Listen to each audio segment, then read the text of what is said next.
Well, maybe what we'll do is we'll get started. Councillor Michelle's not in yet, but hopefully he will get in or let us know if he's still having trouble. But we'll call this regular meeting of Council, Town of Oliver, Monday, May 10th to order. Are there any late items to add to the agenda? There are not, Your Worship. Thank you. Then can I get a motion to adopt the agenda as circulated? So moved. Second. Moved and second. Thank you. Call the question. Is anyone opposed to the motion? Motion is carried. This is our consent agenda. Are there any items on the consent agenda that anyone would like separated out for discussion?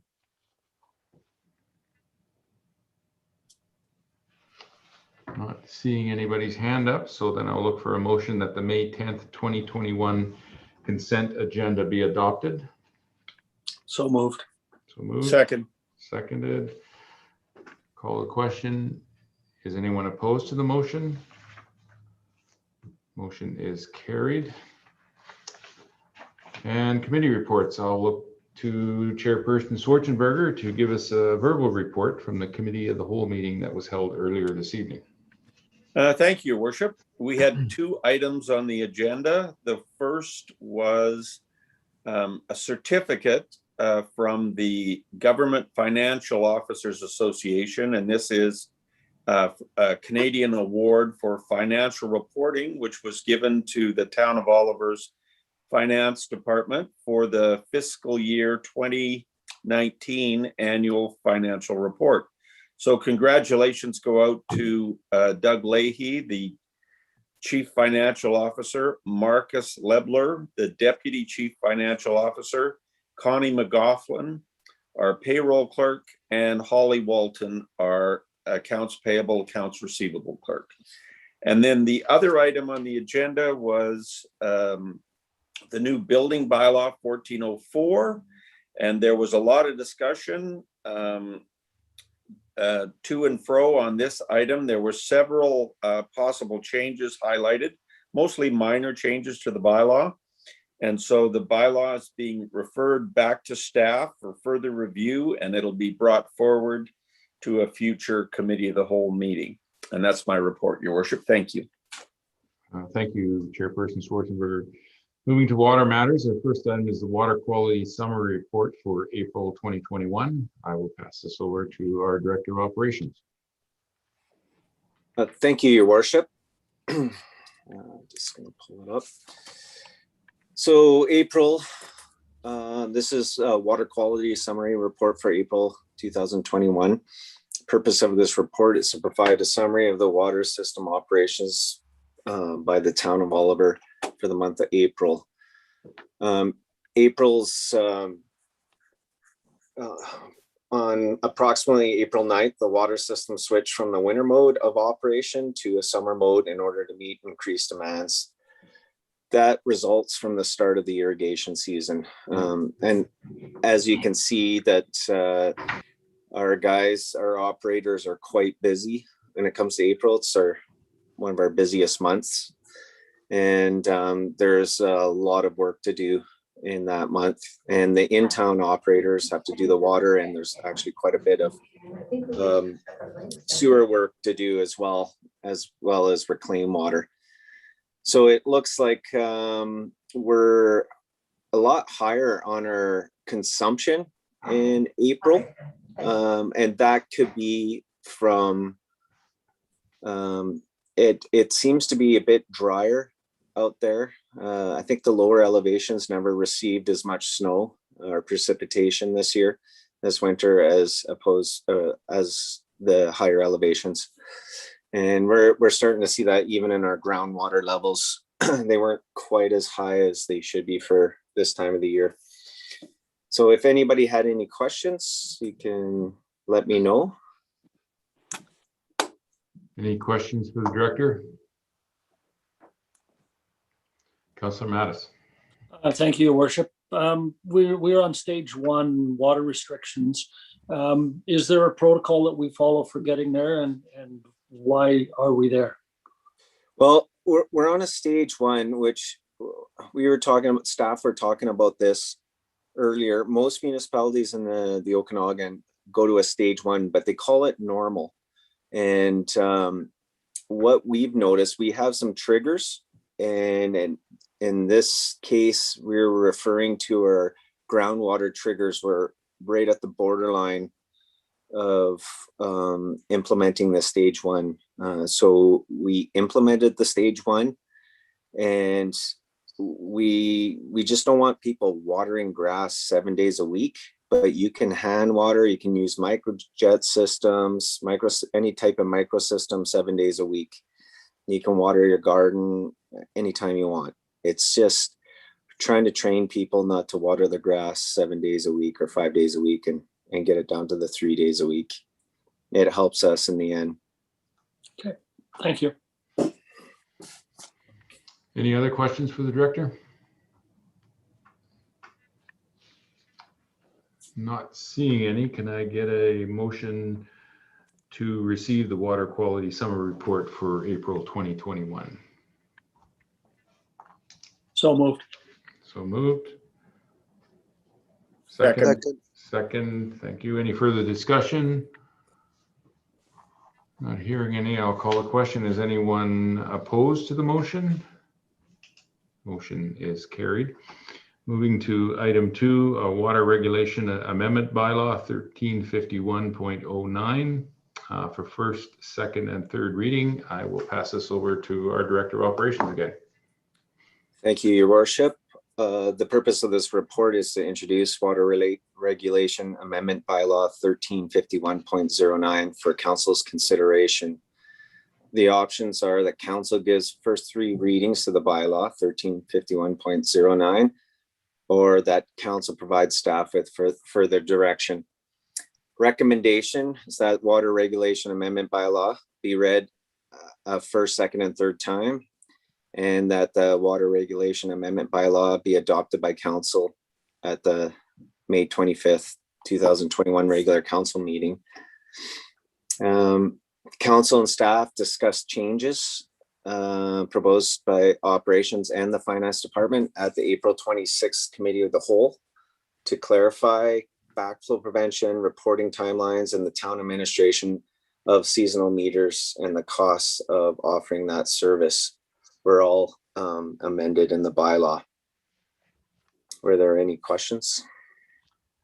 Any questions? Councillor Mattis. Thank you, Your Worship. Through to the director. We talked as well about the cycle, or for letting people know about leaks, that we were going to go from monthly to quarterly. Is that just a procedure, or is it a policy, or is it in the bylaw? Because I didn't see it there. I believe it's just a procedure, and I don't think Marcus is on here, but I believe unless Doug can answer that, I don't think it's in a policy. I think it's just when it makes sense or what works the best. Okay, thank you. DL. Thank you, Your Worship. It is a policy of council, so it will be coming forward at one of the upcoming meetings to have it with the changes in it. Okay, thank you. I stand corrected. I will move the proposed motion that water regulation amendment bylaw 1351.09 be read a first, second, and third time, and that the water regulation amendment bylaw 1351.09 be adopted by council at the May 25th, 2021 regular council meeting. Second. Second.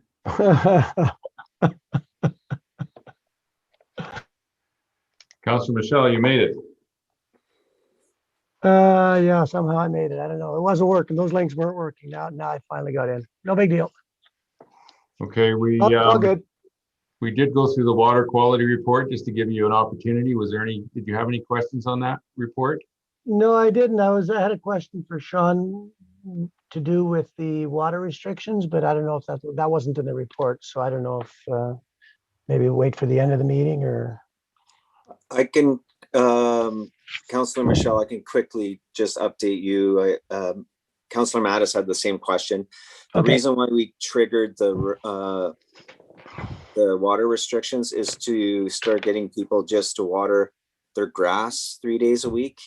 And what triggered it is our groundwater levels. They seem to be a little lower than they were previous years, and it's right at the borderline of the trigger level. And because less precipitation and snowpack on the lower elevations, I believe. And so that's what we're seeing. Yeah, I kind of thought we had trigger levels there for a reason. So in other words, if they actually hit them, then we'd do it. That's all. Because we discussed this before. Yeah, Couple years they ago. were right at the trigger levels, so right close. But unfortunately, some of the data from the wells that we're looking at, the ministry wells, went down, and so we can't get the updated information. And we're going off the latest information that we got. Okay, I guess maybe river levels are a little lower. They're not letting out as much water. That would influence our wells, I would imagine. I've noticed that, this time of year, other years, the river's really full, and this year they're probably holding it back. Yeah, that could be too. That Yeah. could be influencing it. Okay, good enough, because I had a few people phone me, so, all right, sounds good. Councillor Mattis? Thank you, Worship. I'm not sure if it's related to water or not. There was some drilling took place at the cemetery and also on the linear park. Is that water related? Those are groundwater monitoring wells for the reclaimed water system. So Okay. we were noted to not have enough of those where we do use reclaimed water. Now I can answer the questions. Thank you. We have a motion on the table that's been moved in second that the Water Regulation Amendment Bylaw 1350-109 be read a first, second, and third time and be brought back to council for adoption at the May 25th meeting. Did you have any questions on that, Councillor Michelle, or any other councillors? I was good. Okay, not hearing any, I will call the question. Is anyone opposed to the motion? Motion is carried. Do you have anything to report this evening, Water Councillor Sadhu? Thank you, Worship. Just this afternoon's meetings. Okay. Water Councillor Michelle, anything to report this evening? Those two earlier meetings. Okay. Our next item up is a delegation on human trafficking from Ms. Peters. We will unmute you and you'll be promoted and be able to make your presentation to council. We'll give you 10 minutes, after which time council will may have some questions for you. Is Ms. Peters promoted at this point in time? I think so. Can you hear me, Ms. Peters? I think you're muted.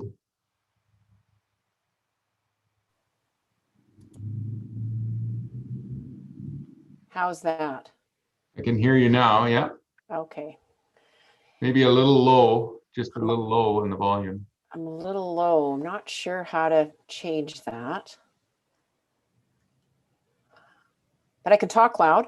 Okay, that'll make it happen.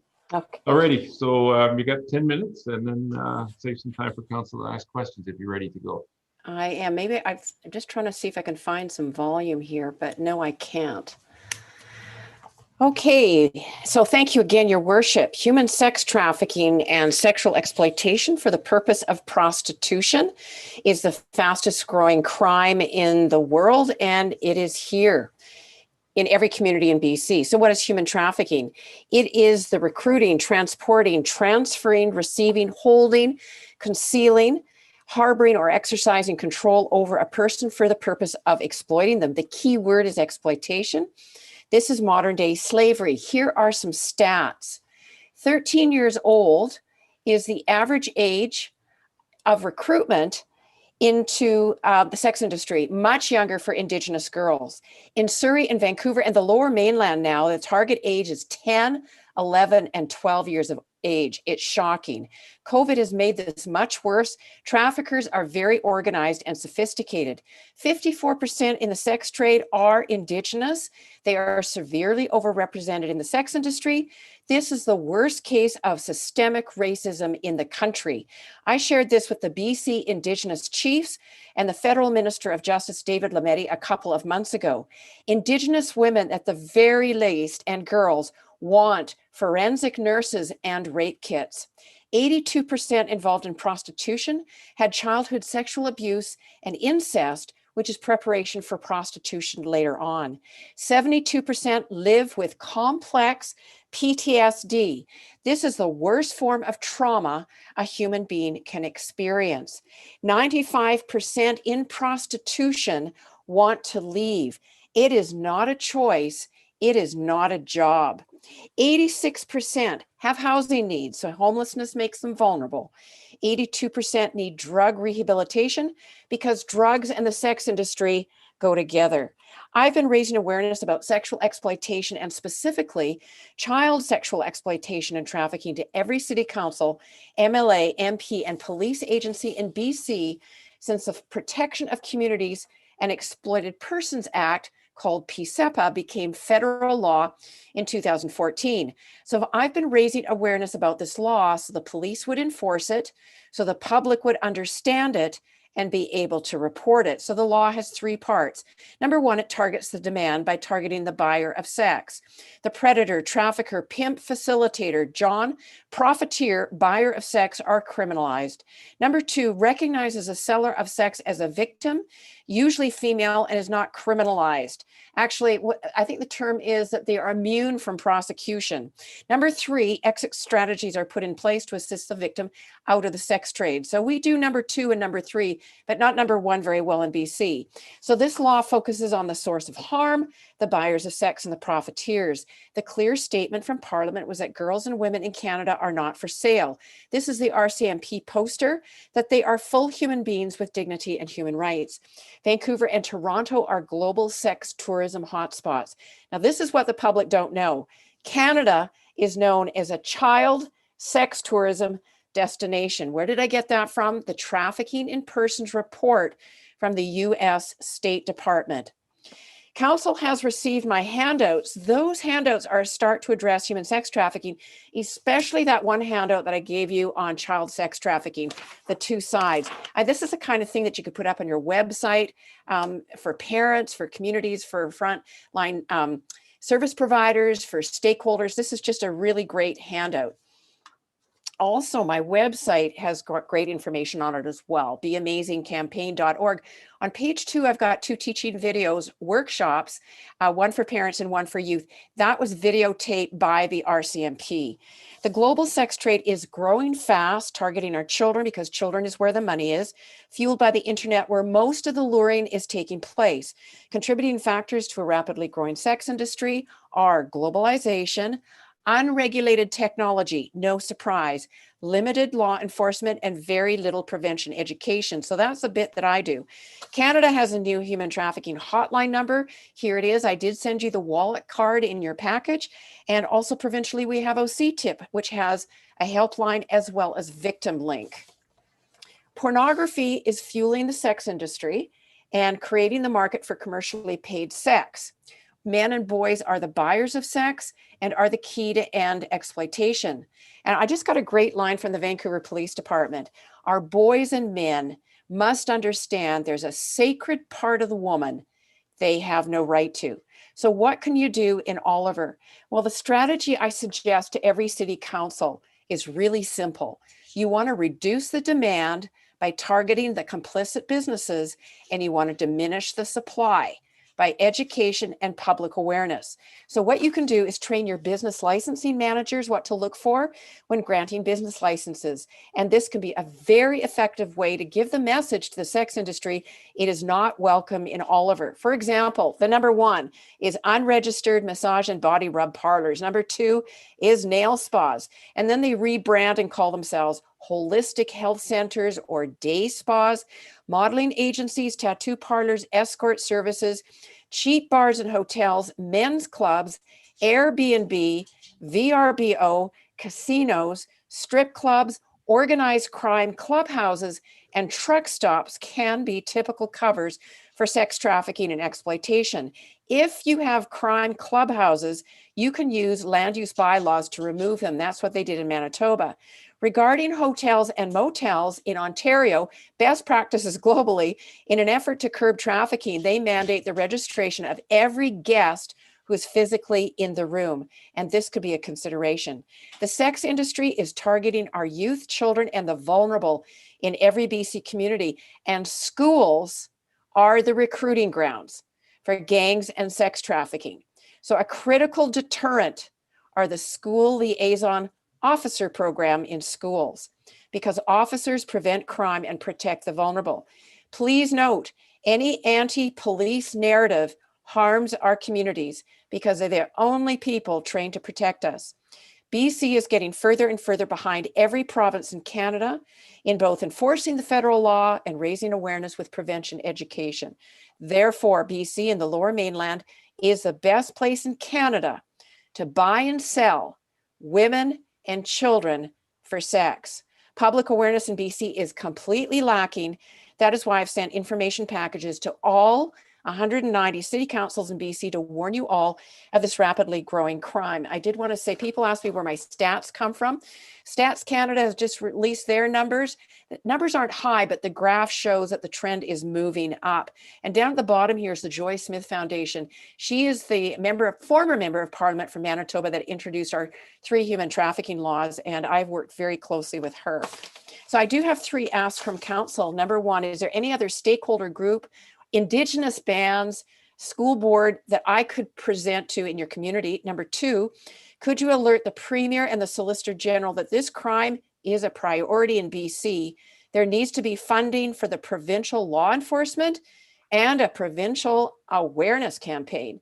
BC needs an interagency human sex trafficking task force similar to what is available for drugs and gangs. It's what they have in Alberta, Manitoba, Ontario, Nova Scotia. And lastly, could you please write me a letter of support? Thank you very much. Thank you, Ms. Peters. Council, any questions for Ms. Peters?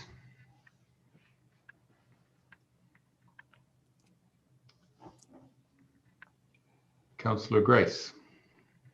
Thank you, Your Worship. Thank you so much, Kathy, for your presentation. I think I said it before, we're obviously not immune to sex trafficking just because we're in a small town. So I think it's really important that the more people that hear this messaging, the better. So as far as your asks go, are you just looking for the name of our school board? Do you want someone to, and Indigenous band, or do you want someone to send you contacts? Or can I just verbally tell you who they are?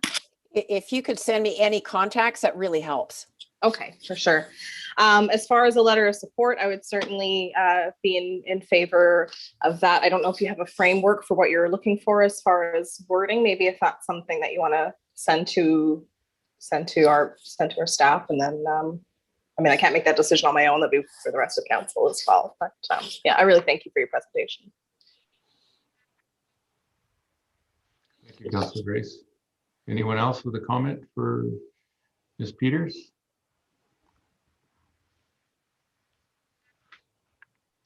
I don't see any other ones there, Ms. Peters, but I would again thank you for your presentation. The information has been received, and definitely something that needs to be paid attention to provincially, federally, and municipalities as well. As Councillor Grace suggested, I think we can send you that information, and it would be great if you could just send a request to the town of Oliver that will get the council asking for a letter of support. Then we can make a motion and have that move through our council meeting in the future. Would that be okay with you? That would be wonderful, Your Worship. Thank you. Okay. Thank you, Ms. Peters. Have a good evening. And again, thank you for your presentation. Good. Thank you. Moving on to bylaws, traffic amendment bylaws 650.02. It's here for first, second, and third reading, and I will pass this over to our Director of Development Services. Thank you, Worship. The purpose of this report is to introduce traffic amendment bylaws 650.02, which prohibits recreational vehicles and other trailers from being parked along a street abutting a person's residence for more than 24 hours, as well as several other amendments for council's consideration. As part of the driveway, parking, and boulevard discussion at the March 22nd Committee of the Whole meeting, Council directed staff to bring forth amendments to the traffic bylaw to prohibit RVs, utility trailers, and similar vehicles from being parked in boulevard areas. This report will identify these amendments as well as outline additional amendments for Council's consideration. Amendment 1, adding a definition to Section 2 for recreational vehicles. Currently, there is not a definition for recreational vehicles, and it's clumped under the vehicle definition. By adding this definition, Amendment 4 is able to proceed, which allows a vehicle other than a recreational vehicle to be parked on the street in front of a resident's house for more than 24 hours. Amendment 2, adding a definition to Section 2 for trailer. Currently, a definition for trailer does not exist. By adding a definition, Amendment 4 is able to occur, which allows a vehicle other than a trailer to be parked on the street in front of a resident's house for more than 24 hours. Amendment 3, adding a definition for vehicle. This amendment adds a definition which does not currently exist. A recreational vehicle or RV, or trailer rather, is included in this definition because the majority of the regulations for parking or stopping vehicles throughout the bylaw also applies to RVs and trailers. Amendment 4, replacing Section 15G, which states that no person shall park a vehicle on a street with the following: for a continuous period in excess of 24 hours, unless such vehicle is legally parked by the owner or occupier of real property on a section of a street abutting a property he or she owns or occupies. This is currently the way it reads now, except it'd be adding the additional part that this exemption does not apply to recreational vehicles or trailers. This allows residents to continue to park in front of their house for more than 24 hours, non-exclusively, but will prohibit residents from utilizing this area for the storage of recreational vehicles, utility trailers, etc. This will help to increase safety and improve the aesthetic values of our streets. Note that this amendment will still allow for RVs, trailers, boats to be parked on streets in front of residences for up to 24 hours, provided it is attached to the vehicle. Amendment 5, adding the following to Section 15. No person shall park a vehicle on any street unless such vehicle is displaying a valid number plate license for the current year. The town has applied this approach in the past, but this amendment will make it clearer and easier to enforce. And the last amendment is adding the following to Section 15. No person shall park a vehicle on any street, which includes an RV, trailer, or any other vehicle which has been detached from the vehicle which is used to draw it. This amendment will prevent residences from utilizing the boulevard areas as a storage area. This is becoming an increasing problem, especially in periphery commercial areas where semi-trailers are left overnight or longer.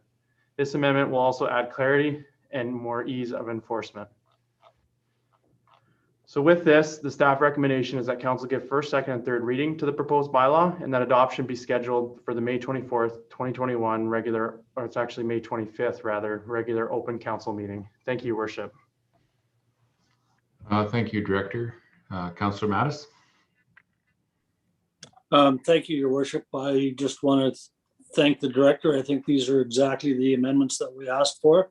Done a great job, and I would be happy for discussion purposes to move the motion that council give first, second, third reading to traffic amendment bylaw 650.02, and that adoption be scheduled for the May 25th, 2021 regular open council meeting. I'll second the motion. Thank you, Councillor Race. Thank you, Councillor Mattis. I have a motion on the table for discussion. Is there any questions for the director or discussion comments that anyone has?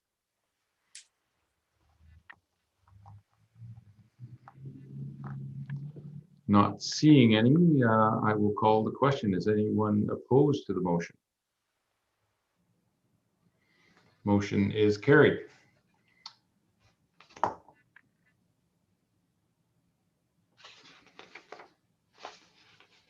Moving to business.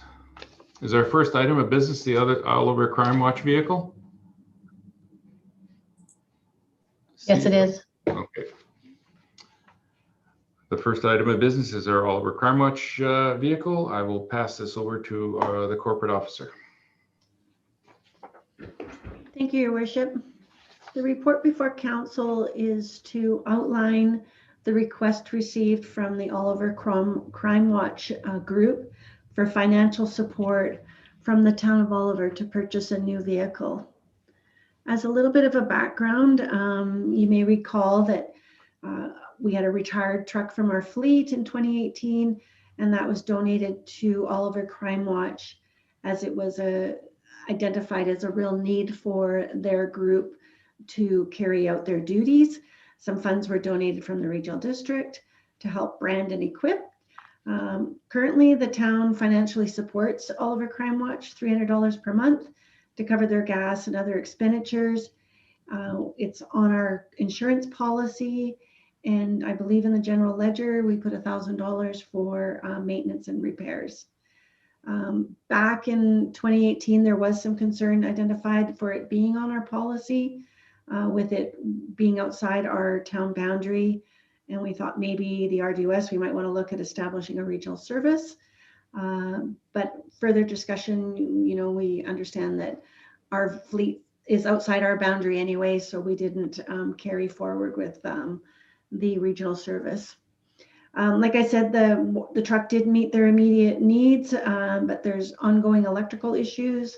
They have trouble keeping their equipment dry and secure, and they're just basically desiring a newer vehicle to meet their needs.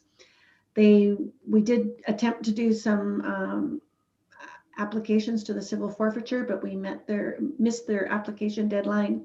And with not having a police force under our purview right now, it's hard to work within those parameters, and we would need RCMP to help us in a great way. So they went out and proactively sought some financial support for this newer vehicle. Area C is committing $5,000. The Speed Watch is taking out of their bank account $4,000. Area 27 and the Cartplex are contributing $5,000.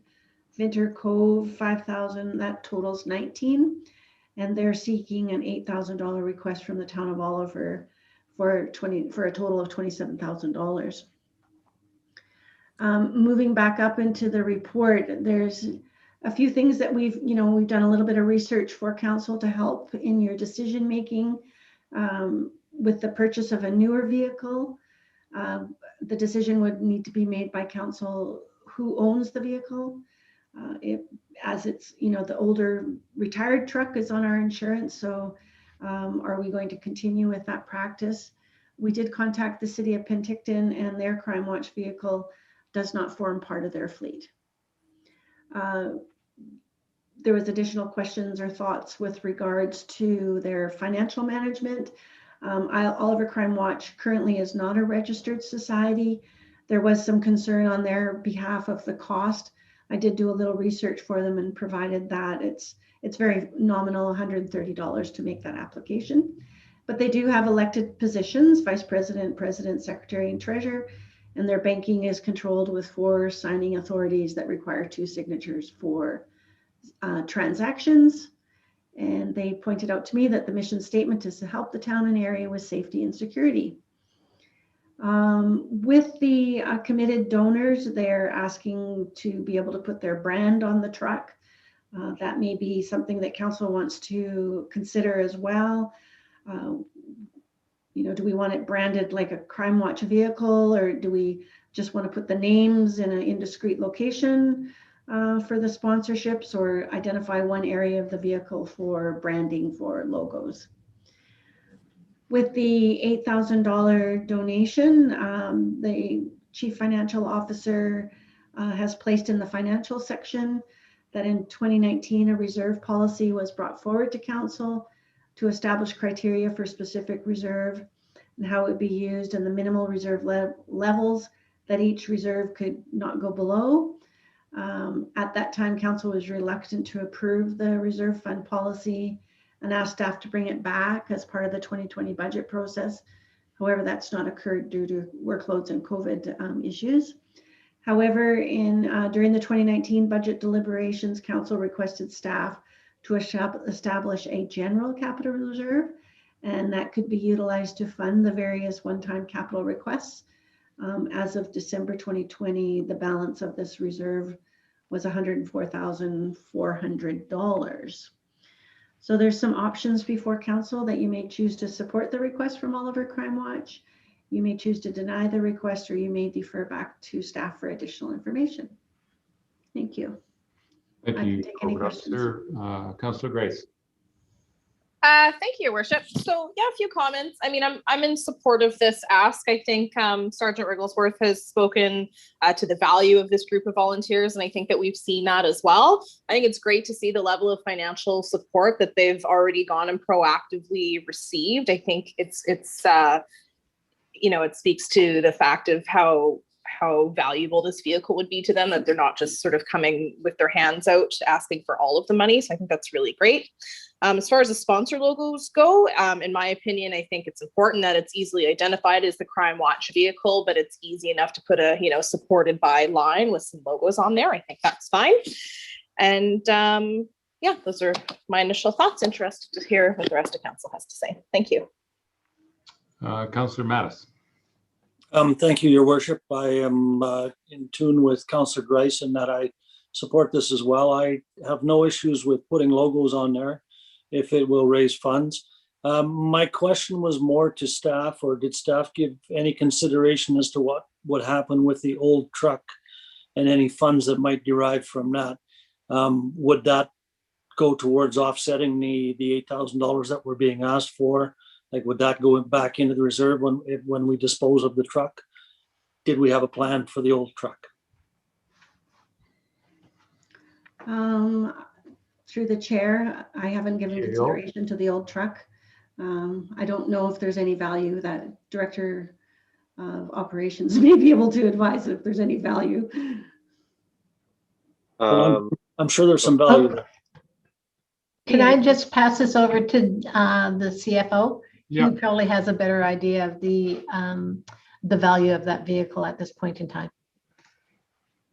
Thank you, Your Worship.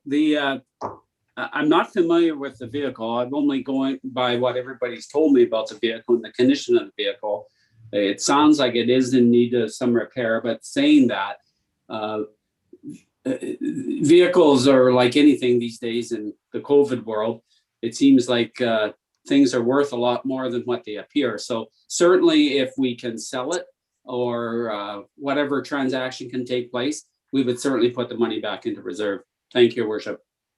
Just to follow up on that, would that have to be part of the motion? That staff is to be directed to dispose of the vehicle and put the money back to replace the reserve? I'm just asking. Yes. It certainly could be. I would do that anyway, but sure. Let's add it to the motion. So that, yeah.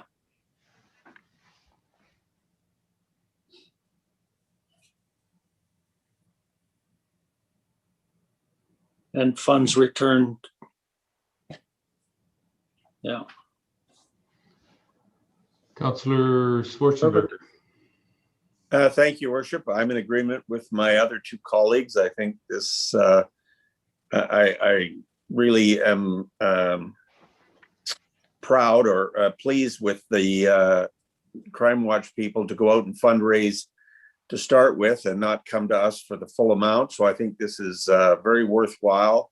I don't mind the logos, smaller logos by the other financial contributors on the truck. And yeah, and the old truck can be sold and some of the money replaced in reserve. So I think this is a win-win for sure. Thank you. Thank you, Councillor Schwarzenberger. CEO. Thank you very much, Your Worship. Could I make sure that the clarification around the with respect to the logoing be included in this so that we know the direction that council actually wants to go, if they want to do line or if they lines like one line, or if they want the logos in there, and also the ownership of the vehicle. We need to get clarification with respect to that as well.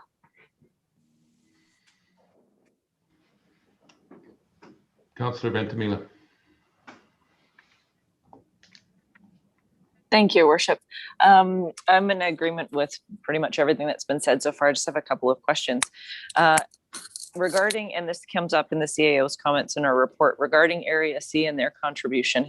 Has Area C been approached and said that they will contribute $5,000? Or is there room for negotiation there for them to support with the same contribution that the town of Oliver is supporting with. I don't know who that would be directed towards, whoever had that conversation. I think I could comment on that. I mean, Director Knodel was approached by the president, which was Shirley Selinsky, and he did offer to contribute $5,000 from his grant in aid. I guess there's always the opportunity to ask if he would contribute more, but at this point, his contribution is $5,000. Okay, so then, I mean, personally, knowing that we contribute in an ongoing fashion and generally like to split things fairly equally, I wouldn't hold back our contribution waiting for Director Knodel to increase his, but I would, I don't know if it has to be a part of the motion, but like to let him know that we're contributing 8,000 and, you know, would appreciate if he does the same. However, that probably could be worded better than I just said it. And as far as logoing goes, I agree with what Councillor Grice said in that this, in my opinion, the Crime Watch vehicles should be really front and center Crime Watch, just like the one that they have now. I can't recall from seeing it around town if it says Oliver, you know, in Area C or Oliver and Rural Oliver Crime Watch or not prominently, but that seems to make sense. And I have no opposition to there being small logos of the other, you know, sponsored by maybe in the back somewhere or something like that. But seeing the sponsors and seeing the comments in the report did bring one question to mind. So we have two local governments. We have Town of Oliver and Area C as contributors. And then there's Area 27 and Vintners Cove, which I believe are both businesses on reserve. And in the comments somewhere, it said that Chief Louis was aware of the plan or in full support, something like that. So my question was just, and was the band approached, or are these businesses contributing in, you know, in place of a chief and council contribution? I can try and comment on that because I know I did talk to Sergeant Wigglesworth, who accompanied Shirley up to Area 27, and they did have a conversation there. And they did contact Chief Louis at that time and wanting to make sure he was in favor of that, as I believe Area 27 was looking for the Crime Watch vehicle to do patrols up there as well. And Chief Louis was very much in favor of that, and was also in favor of the Crime Watch vehicle going by the band office and those type of things. I do not believe the subdivision was part of that conversation. I'm just repeating what I heard, but my understanding is Chief Louis was quite in favor of it, and with some limited patrols on OIB lands. Okay, thank you. Councillor Mattis. Thank you, Your Worship. In regards to the motion, I would move the motion as it stands, but I would like to add the part and that the Crime Watch Committee be permitted to logo the truck or to logo the vehicle to meet their needs to achieve the donations.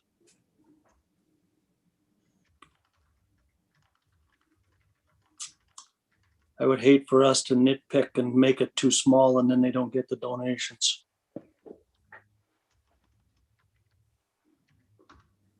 And as far as the $8,000 donation for Area C, we need to remember that we would be recouping some of our funds by selling the old truck.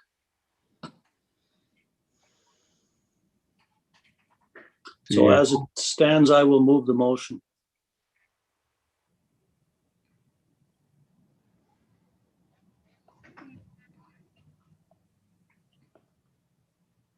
Do I have a seconder?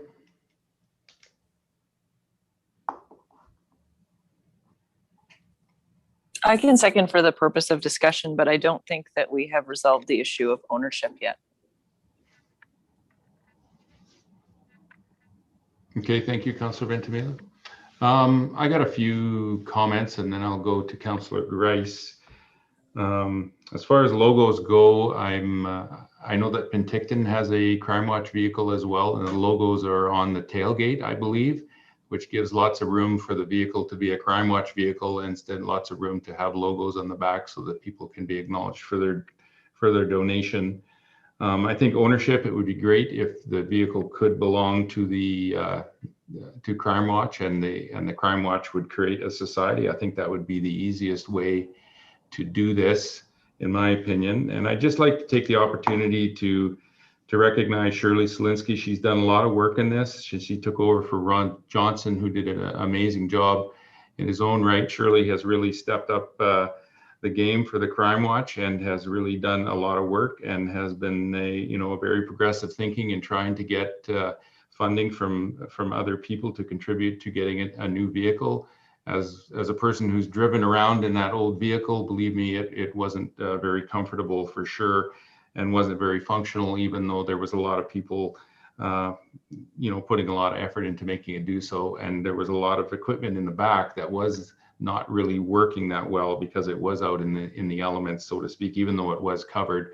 So again, just a big thumbs up to Shirley for the work she's done, and I'm totally in favor of this motion. I think it's a great way to support public safety in our community and support the people that are passionate about this town.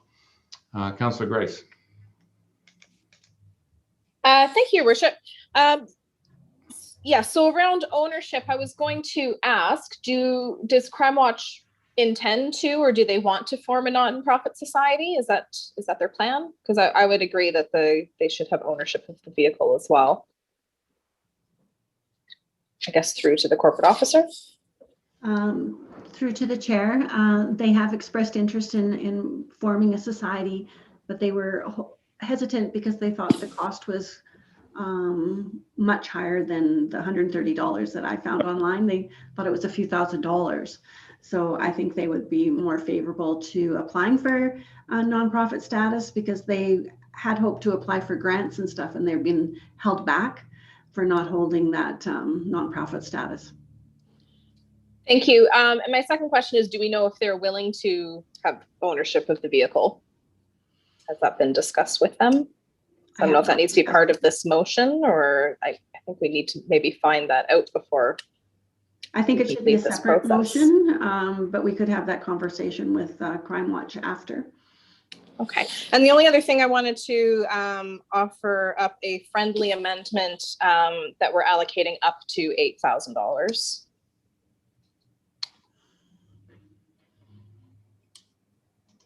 But I'd have to ask the mover and seconder if they're willing to accept that friendly amendment. I'm not sure what you're referring to. Are we're giving them $8,000 and then getting back from the truck, or you're saying that we're only giving a portion? I'm unclear before I accept the amendment. I think they haven't found the vehicle yet, so rather than just handing over $8,000, to wait and see what the vehicle is, and perhaps they won't need that much.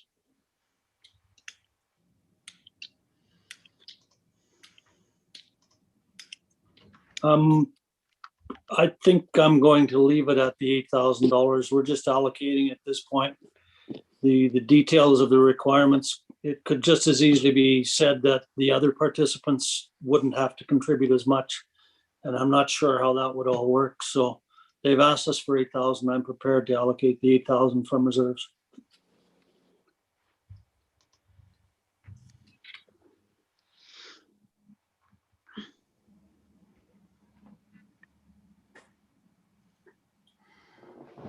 Councillor Ventimiglia. Yeah, just one more comment before we vote. That I just want to echo the mayor's comments. I feel like over the past couple of years, and I know the vehicle's not that old, but I feel like I see the Crime Watch vehicle all over the place all the time. So I don't know if that is the current volunteers giving many more hours of their time, or if that means that there's more volunteers, but whatever it is, the presence seems to be quite significant in the community. And I think if we have local businesses requesting Crime Watch patrols, as it sounds like Area 27 has done, I think that just speaks volumes for what they're doing. I just wanted to add that before we moved on. Thank you, Councilor Ventimiglia. Do we need to put something in the motion around ownership? We haven't done that yet. Well, I'm not sure that we can, because until they have a society, then at that point we could transfer ownership. But if the vehicle is acquired prior to that, we would have to acquire and own it. I would think. I don't know what other options there are. Okay. CAO, is that a reasonable way to proceed? Oh, sorry. It can be. I think there's a conversation that has to be had with the Crime Watch around the ownership of it. When I talked to Shirley in the past, when she brought forward all this information about sponsorship, etc., they did indicate that at that point in time, they thought they didn't want to have the ownership of the vehicle.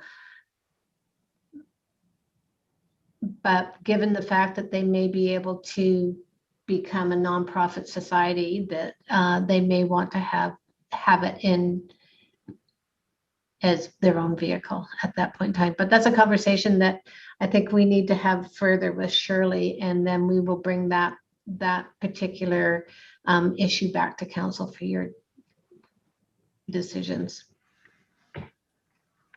Okay. Any more comments, questions, discussion on the motion that's been moved in second?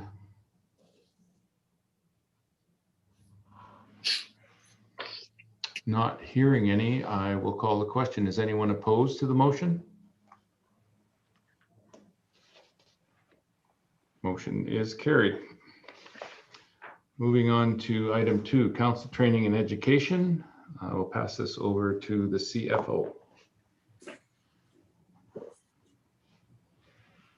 You're on mute, Doug.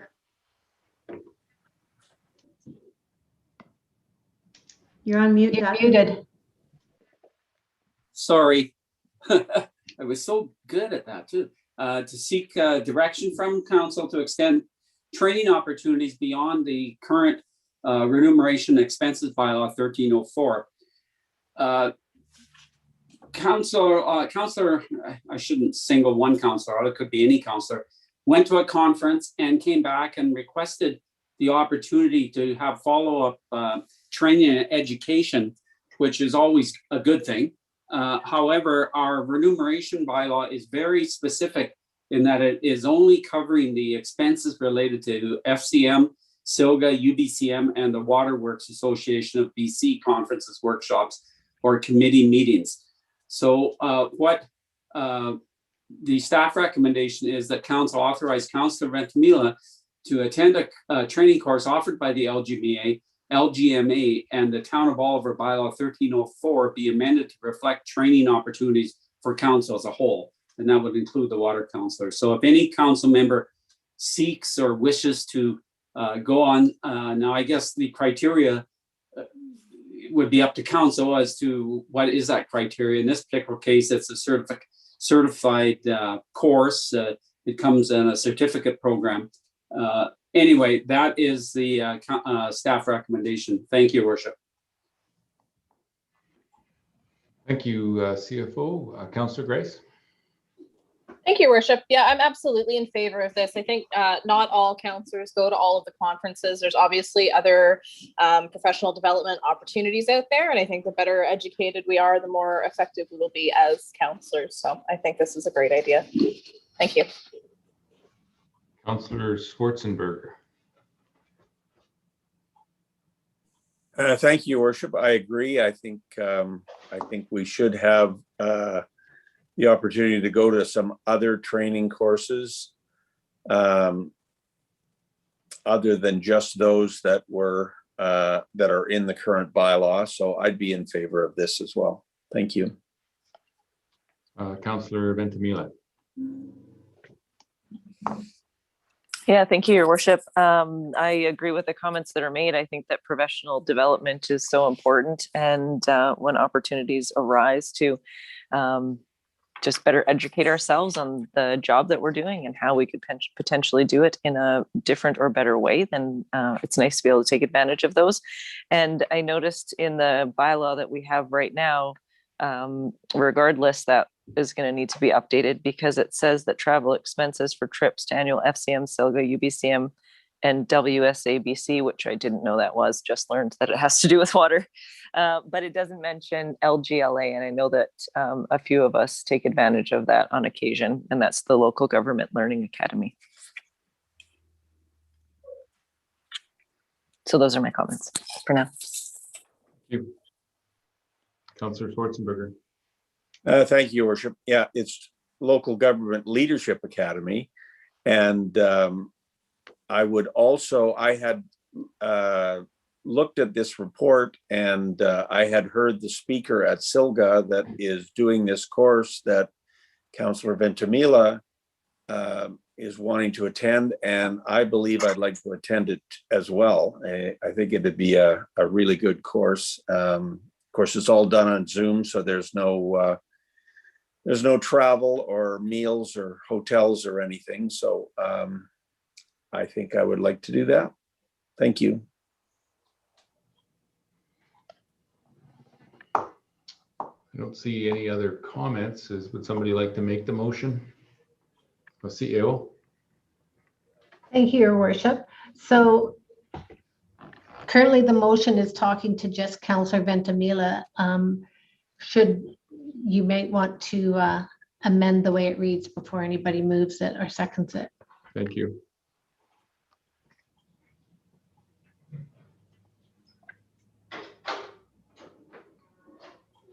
Do we want to identify specific councillors, or do we just want to say authorized councillors? I think it should just authorize councillors. Mm-hmm.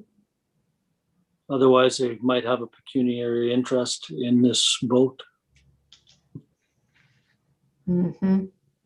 Councillor Ventimiglia, is that your hand left up, or? I was going to move the motion, and I was going to say interested councillors, but councillors is just fine. So I would move the proposed motion that council authorize councillors to attend a training course offered by the LGMA, and that the Town of Oliver Bylaw 1304 be amended to reflect training opportunities for council. I'll second. Thank you. Any further discussion?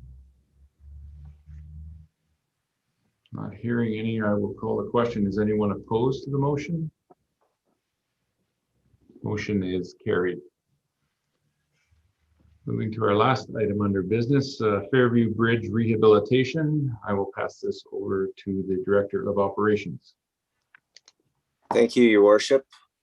This report is for council to review the recent Fairview Bridge rehabilitation tender bids received on April 29th, 2021.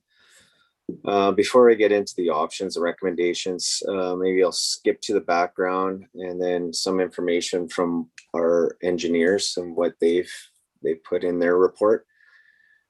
Staff have been working with 2 different engineering companies over the last 3 years to get more maintenance and improvement details to start rehabilitating Fairview Vehicle Bridge. As you know, as everyone knows, bridges are expensive structures, and properly maintaining them will make them last longer into the future.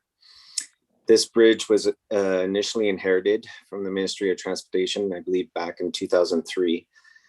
And it's still rated as fair condition, but there still is work to be done on it to properly maintain it. And as council knows, I've been trying to get that done the last couple of years. It's been a little bit difficult, and now we have another hurdle with the costs. So the work that was scheduled to be done was rehabilitation of the top 1 meter of the steel girders, which includes removal, capturing loose lead coatings. We have to have a section 11 to work over a waterway, so it has to be done at a certain time of year. Hazardous removal. The work, I've already said that. Joint sealant, and there's traffic control and repainting. When the bridge is being worked on, there's only times where the bridge will be down to 1 lane too, so it won't be continuously closed down. there's certain work that can be done with the bridge still open.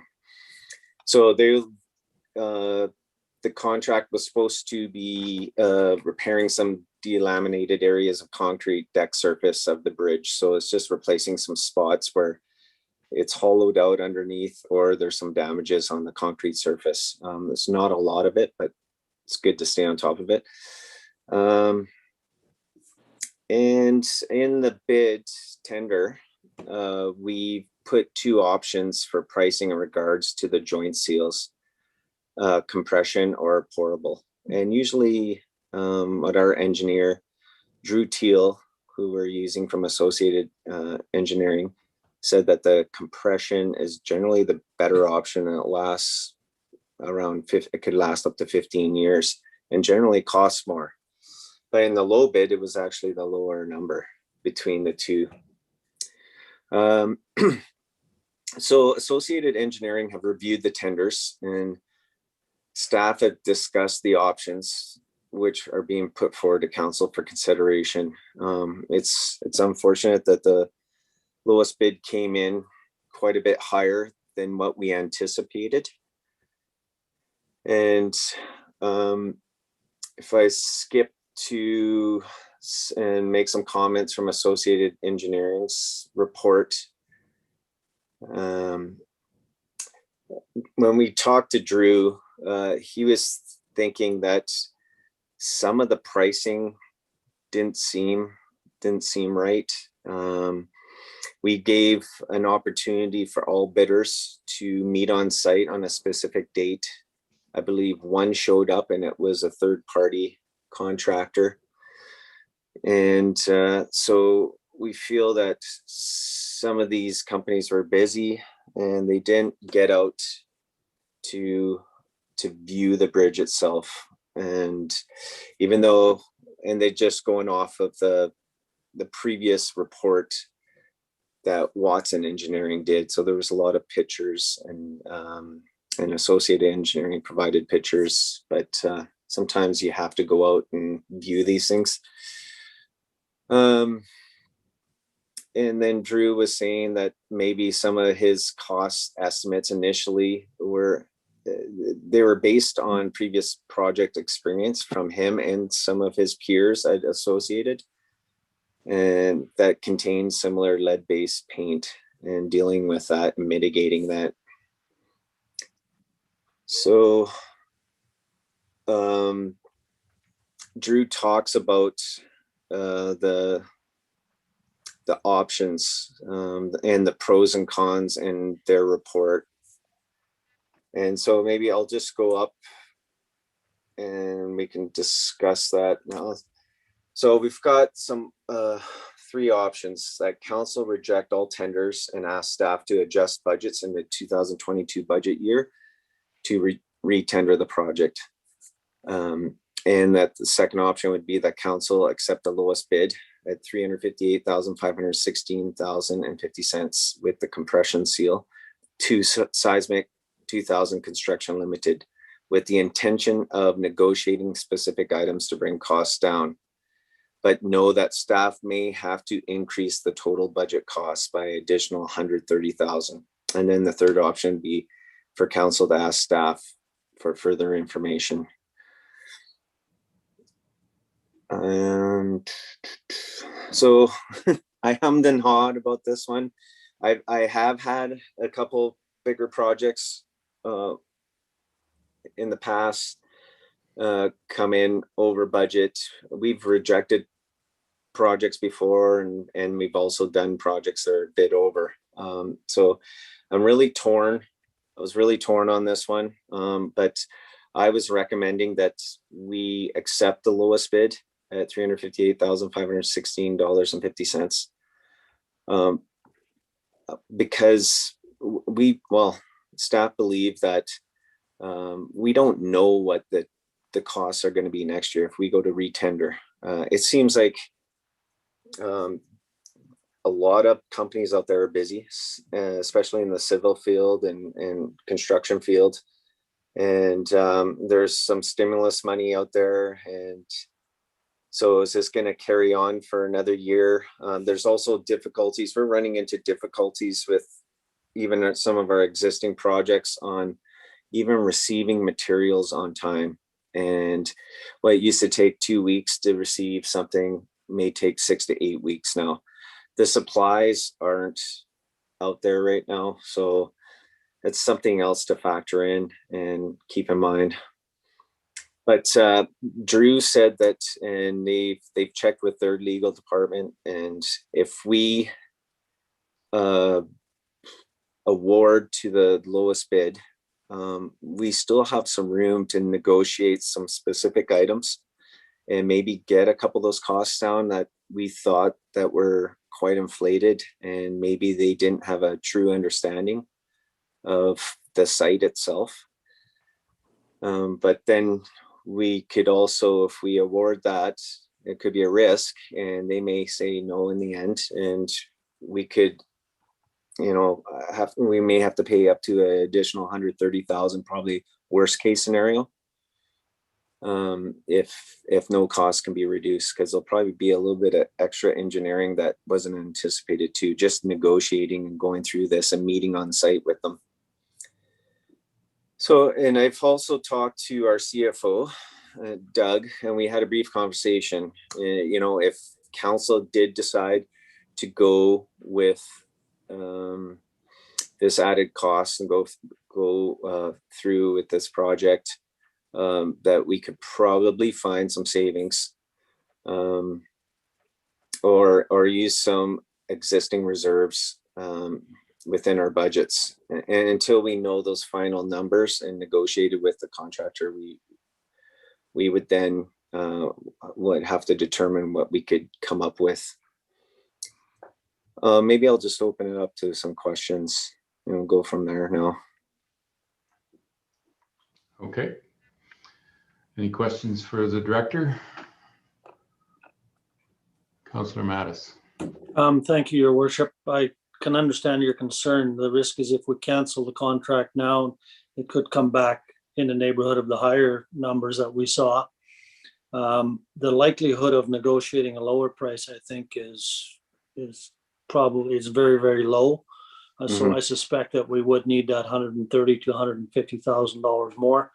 Is there any way that if we rejected the contract that we could break it into two contracts? Because if I read it and heard you correctly, part of it is they've misjudged the abutments as opposed to the piers underneath. So if we retendered it as two separate contracts, one for each half, one for the abutments and one for the piers, or however that would work out, is there a possibility that we would get people to bid lower on the abutment portion if we could actually get them down to see what's going on?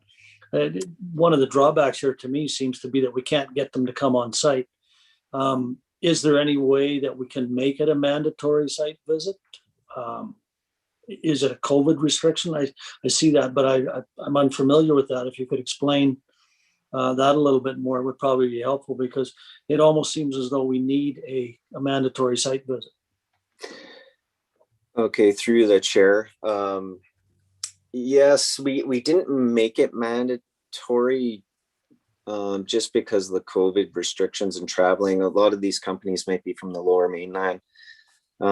So if we were to negotiate, we definitely would mandate them to come down, and then we can meet on site and discuss these options. I agree with Councillor Mattis. It is a slim chance that we can get them down, but you never know. In good faith, they may renege on some of their numbers that were quite inflated.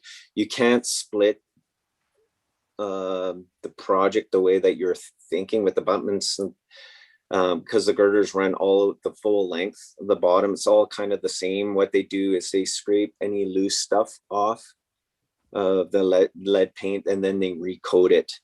But what's a lot of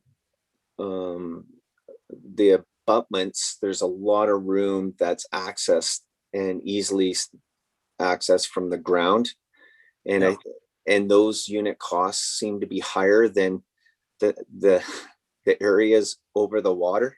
That's why we couldn't understand the costing on that. But the only thing that you could separate is the repairing of the concrete surface with the delamination, and that's only a small component of the overall project. And we did, if we were to do a full rehabilitation of this bridge and do it correctly, it was estimated to be closer to $650,000 to $700,000. We're doing what our engineers think that will get us by, and with our weather and the condition of the bridges, and only do the top meter of the girders. So we've already cut that back. I don't think we can cut it any further or change it in any other way that we can think of at this point. Okay, just to follow up then, what level would you see? You said the bridge is in good condition. Well, it's fair condition. Fair condition, okay. Yeah. Given that the federal government is giving out infrastructure grants, and there's a possibility that this type of thing might qualify, what number would you put on the risk of waiting 1 year, canceling the bid, starting fresh? That's a good question. I wish I had that crystal ball. Like it could come in around the same price, could be cheaper, or it could come in more. I really don't know. It's just my feel. I have to go with my gut feel right now, and the way that how busy that I'm hearing contractors are, and I think this is it's gonna be busy for the next year or two. There's some catching up to do from this previous year, and even some slow starting this year. What does your gut tell you about supply chains for the pieces that are needed? I'm hoping that actually gets resolved. That now that more countries people are getting shots, you would hope by fall that the supply chain everybody starts ramping up more around the world with their manufacturing and everything else. But it's in a lot of different areas right now. We're seeing delays in a lot of different areas already, and different products. How do you feel about the concern regarding this particular contractor trying to get change orders? How would you rate that risk? From what I'm told, that this company does try to get change orders, but that's something that I discussed with my staff and our engineers, that you know what, everything's laid out. We've laid everything out that needs to be done. We asked for them to have a site visit, unless there's a really good unforeseen reason that we would deny most change orders. But we haven't worked with this company, and Drew, our engineer, hasn't worked with this company, but he has talked to his peers that have worked for this company, and they do good work, and their end product is very good. So I guess the final question would be then, where does the extra money come from? When I was talking to Doug, he did discuss, we didn't specifically say which reserve or what items we can look at, because we don't know the entire amount, but maybe Doug can speak to that for a few seconds if he's still on. Yeah, thank you, Your Worship. I would envision if we're going to proceed ahead, and obviously it's going to be over budget, I would internally finance this, similar to what we did with the Vector truck purchase, and we drew that from the sewer capital reserve. I would recommend that we do either the sewer capital reserve or the solid waste reserve. One of those two reserves, we could finance it. Then hopefully, as when the year end came around, perhaps some of these other projects didn't come to fruition, so we may have a capital surplus in some of the other budgets. So that's my thinking. Thank you, Worship. Okay, Councillor Grice.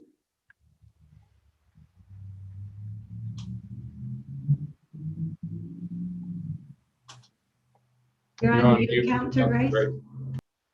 Oh, it sounded really good too. I was going to say, I think I've changed my mind about 10 times here during this conversation. I feel really uneasy. There's a lot of, just the fact that the second bid even is almost double what the first bid is. I mean, I think if we were going to go ahead, we have to do it without expecting to renegotiate. I think it's going to be really difficult to negotiate this back down. The engineer's comments about the bidder make me a little bit uneasy, although Sean sort of said we wouldn't worry about or wouldn't agree to any change orders if we didn't need to. But yeah, I don't know. I feel uneasy. I think I had my mind made up with either option a couple of times, and sort of I'm still sitting on the fence. So interested to hear what the other councillors have to say on this. Thank you. I'll weigh in with a few of my comments. I do think that we probably need to go forward with it. It is quite a low bid compared to the other bids, but it is also the only bridge that serves this town. And I think that we need to get the work done. It's in fair condition. I mean, the bridge needs to be looked after. It's a critical piece of infrastructure for this town.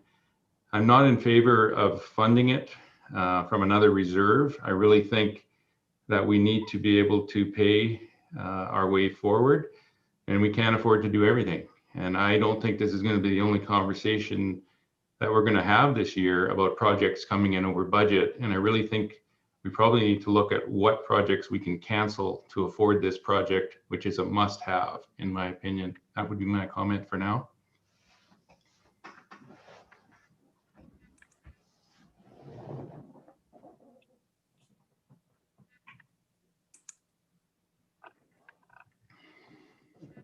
Councillor Schwarzenberger. Thank you, Worship. Yeah, I'm with the price of just about everything in the construction industry going up. I'm thinking that this could be our best chance to get a fix to the bridge that's even close to what we had budgeted for. And so I would be in favor of going ahead, and as Doug said, hopefully there would be some savings or some projects that weren't done this year that could fund the extra 130,000. Thank you. Councillor Ventimiglia. Thank you, Your Worship. This one, to me, when I read the report and then heard the staff report, falls into the category of how many years do you put something off for? And this is something that we've had on our work plan for quite some time and keeps getting pushed out. So to me, it would be important to get it done as well. But I 100% agree with the mayor's comments in that I don't like the idea of us continually robbing our reserves without having some sort of a plan for filling them back up. So I would like to see us pay for this, but I would like to see us move forward as well.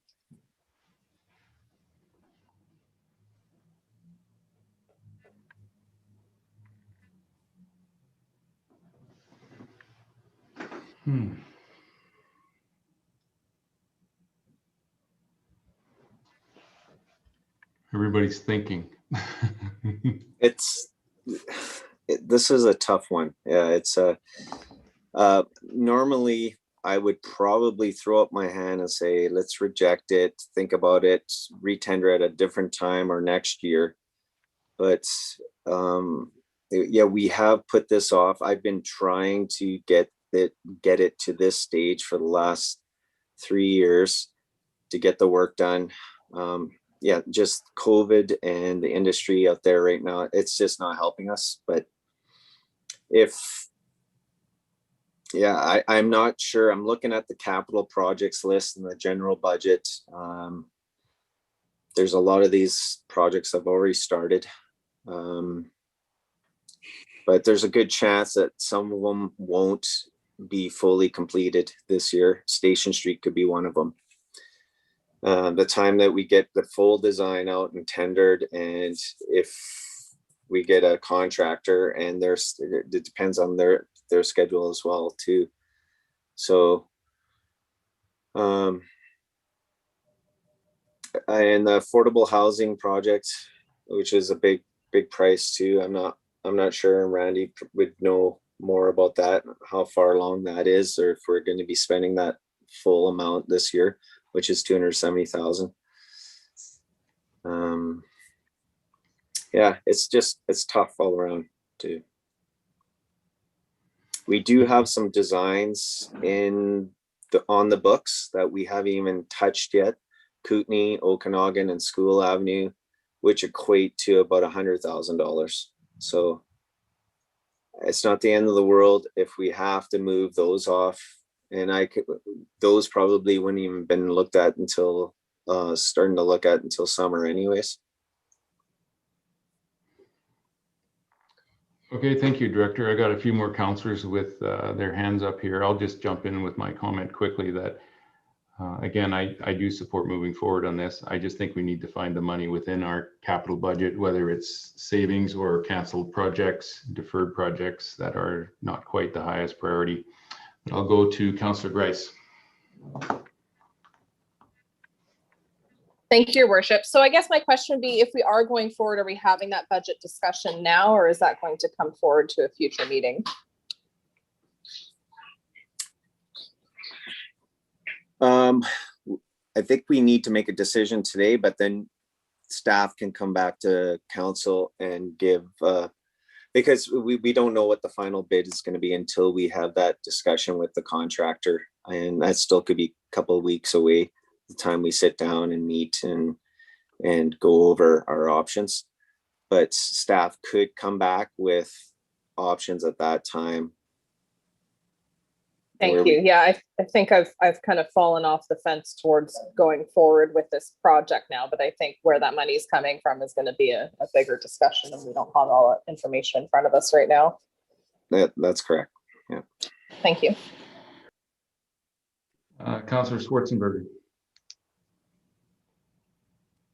Thank you, Your Worship. Yeah, I'm in favor of going forward as well, and perhaps, having staff come back looking with some options on how to pay for it. The other thing that Councillor Mattis suggested was infrastructure grants from the federal government, and I don't know if they're what streams are available now, but perhaps staff could look into that as well and see if there's anything that might work in that juncture in the short term. Thank you. Councillor Mattis. Thank you, Your Worship. The other two councillors ahead of me kind of took the words out of my mouth. So on that basis, I would put another paragraph on this motion before I will move it. And that paragraph would be that staff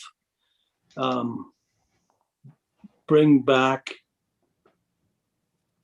the capital works budget to our next council meeting, or the May 25th council meeting, for discussion.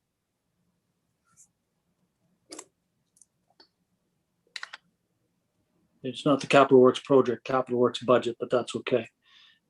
For discussion of options and funding.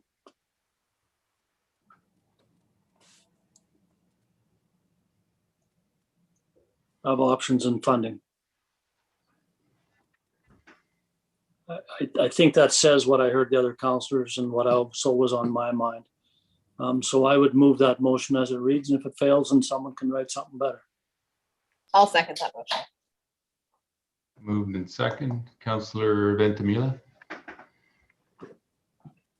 Yeah, I had my hand up just to move the motion as well. I would just put forward the idea of a friendly amendment to that motion, just that staff bring back the capital works budget to a future council meeting for discussion.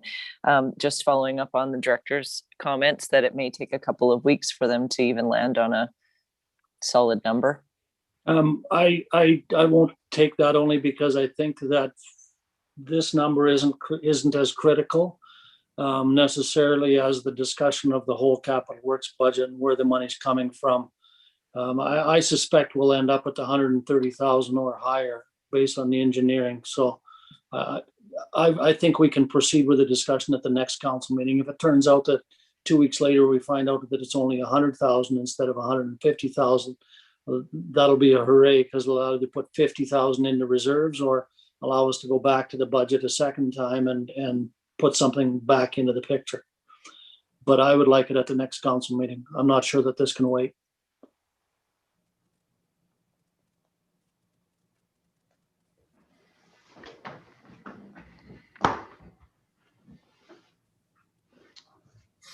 Any further discussion on the motion?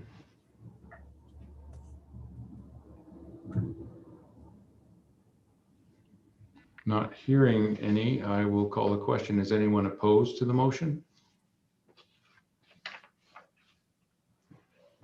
Motion is carried. Moving to proclamations. Proclamation request Pride Month 2021. I will pass this over to our corporate officer. Thank you, Your Worship. This report before council is to proclaim June 1st through 30th as Pride Month. As a bit of a background, the South Okanagan-Similkameen Pride Society have requested that council publicly acknowledge that June is internationally recognized as Pride Month. They offered a couple of suggestions to council, which is in the form of a declaration and promoting on the town's social media and website. We've attached a proclamation for council for their consideration that can be promoted on social media and placed on our website. The CAO indicates that it meets the guidelines of our proclamation policy. So there are two options that council may wish to consider declaring June as Pride Month 2021, or you may wish to decline declaring June as Pride Month 2021. And the recommendation is that council resolve to proclaim June 1st through the 30th, 2021 as Pride Month. Thank you, corporate officer. I'll move the motion. Moved. Do I have a seconder? I'll second. Moved in second. Councillor Ventimiglia? Sorry, I was just following the rules and putting up my hand to move the motion, but got beat to the punch. Councillor Grace? Thank you, Your Worship. I was just going to ask if it needs to be part of the motion that we would post on our social media, but since it's already been moved and seconded, and maybe perhaps staff will just be doing that anyways. If it needs to be there, let's put it in there. It through the chair does not need to be there. That's how we'll do it.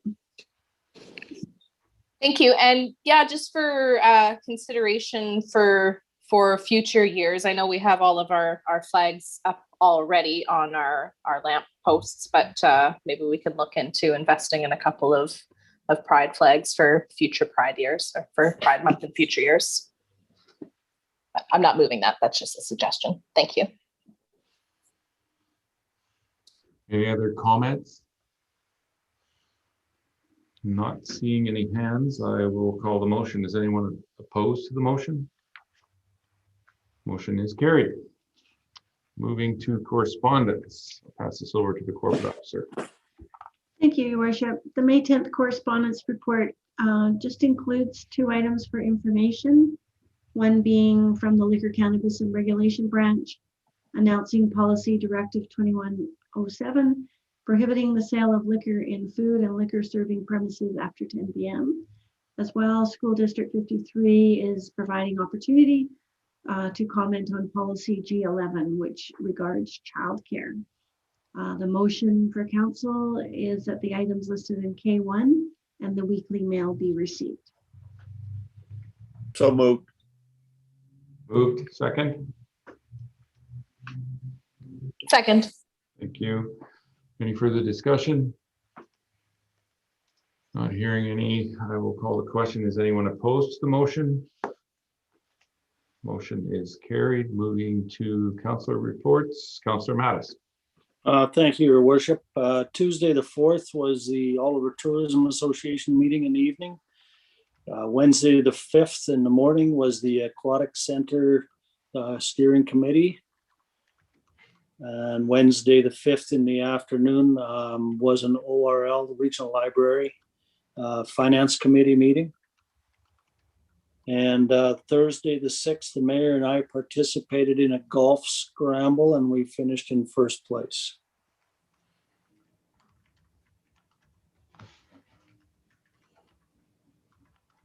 Thank you, Councillor Mattis. I was waiting for some cheers. Well, Kathy was clapping. Kathy's clapping. Councillor Ventimiglia. Geez, I was listening to Councillor Mattis's long list and counting up mine. He almost had me beat there for a minute, but not quite. So on Wednesday, April the 28th, I attended the SILGA AGM. I want to congratulate Councillor Grice, who was elected second vice chair. And I think it's pretty darn cool that we have such strong representation from females in the South Okanagan. We have our or second vice president, sorry, because we have our president, who is the chair of the regional district, Carla Kozakovich. The first vice president is Mayor Tony Boot of Summerland. And then we have Amy in a second vice president. So congratulations. Thursday, April the 29th, we had the South Okanagan Situation Table meeting. Friday, April the 30th, a CAO recruitment meeting. Wednesday, May the 5th, as mentioned by Councillor Mattis, we had the first meeting of the South Okanagan Aquatic Center Advisory Committee. I was elected chair of the committee, and I am, of course, very excited to have the advisory committee up and running, finally. Thursday, May, I didn't write a date, Thursday, May the 6th, I attended the Regional Hospital District and RDOS afternoon meetings as alternate director, and then today's meetings. And that's the end of my report. Thank you, Councillor Ventimiglia. Councillor Schwarzenberger. Thank you, Worship. I'm going to keep mine short because Councillor Grice usually bowls us all over with her activities. But Wednesday, the 28th, I also attended the SILGA AGM, and I was happy to see that all 4 of our resolutions at the AGM were passed and will go on to UBCM. Friday, April 30th, I attended the CAO recruitment meeting.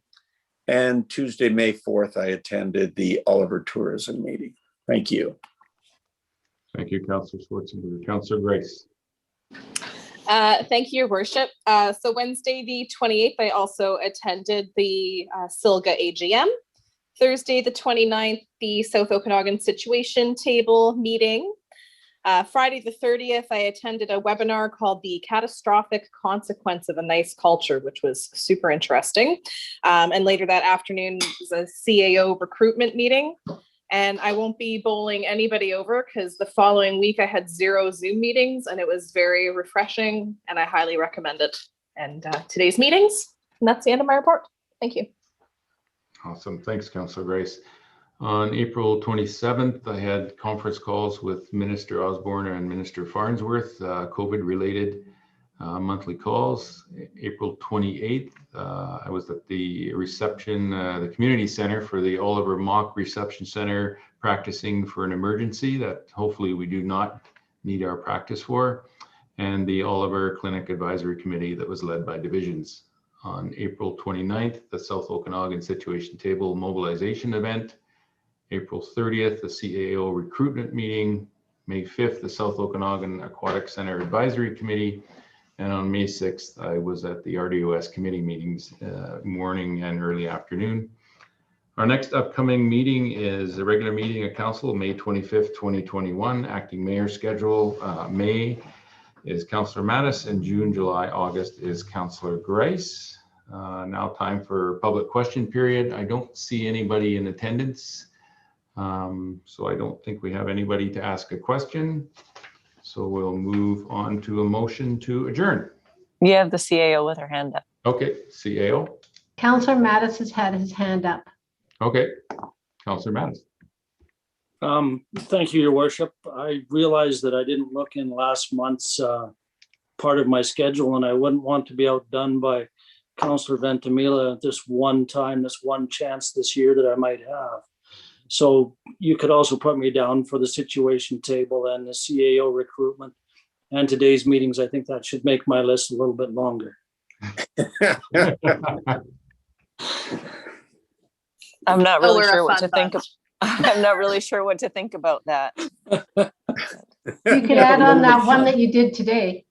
Yeah, I'm going to add on that I toured the new council chambers this afternoon, and they are beautiful. And I am so excited to get back in the same room with everyone. Apparently it won't be till fall. Ugh. Everybody under 40 can book their vaccine appointment today, apparently. Or on that note, 2 weeks tomorrow. Over 40. 40 and over, yeah. On that note, I will look for a motion to adjourn. So moved. So moved. I call the question. Is anyone opposed to the motion? Motion is carried. Awesome. Thank you, council. Have a good rest of your evening and take care. Thank you. Thank you. This is my second last meeting. Not that you're counting. Nobody cares, Kathy. Quit being happy about that. I'll have to have a beer outside somewhere. There's a tear.